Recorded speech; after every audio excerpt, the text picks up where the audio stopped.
சிம்ரன் எனக்கு நல்லா ஞாபகம் இருக்குது. நான் இண்டஸ்ட்ரியில் முதல்ல வரும்போது உங்களை மாதிரி ஒரு டீவா இண்டஸ்ட்ரியிலே கிடையாது. நீங்கள் ஸ்டேஜில் வந்து ஆடும்போது சரி, நீங்கள் பெர்ஃபார்ம் பண்ணும்போது சரி, உங்கள் முகத்தில் இருக்கிற அந்த சந்தோஷம், அந்த முகபாவங்கள் எல்லாமே வந்து பார்த்து மிரண்டு போவோம் நம்ம ஸ்டேஜில். அது ஸ்டேஜில் மட்டும் இல்லை, ஈவன் இந்த மூவிஸ் எல்லா கதாபாத்திரங்களும் எனக்கு இன்னும் ஞாபகம் இருக்குது. It was such a privilege to work with you in rocketry. சின்ன ரோலாக இருந்தால் கூட எல்லாருமே இன்றைக்கி கூட உங்களோட பெர்ஃபார்மன்ஸை பற்றி பேசுகிறாங்க. இவ்வளோ அருமையாக, ரொம்ப சட்டிலாக, ரொம்ப ஈஸியாக அதை நடிச்சுட்டு நீங்கள் போயிட்டீங்க. இந்த மாதிரி பல படங்கள் நீங்கள் வந்து தமிழ்லேயும் ஹிந்திலையும் பண்ணிகிட்டே இருக்கணும்.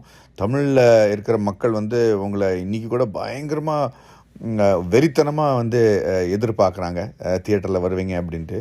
I wish you all the very, very best, Simran. It's been an honor and a privilege to know you, to work with you and to share screen with you. அவங்க நிறைய படங்களில் இன்னும் நடிக்கணும், நிறையா கதாபாத்திரங்களில் வந்து அவங்க நம்ம தமிழ் மக்களுக்கு தெரியணுங்கிற ஒரு விஷயோட I wanted to say all the very, very best.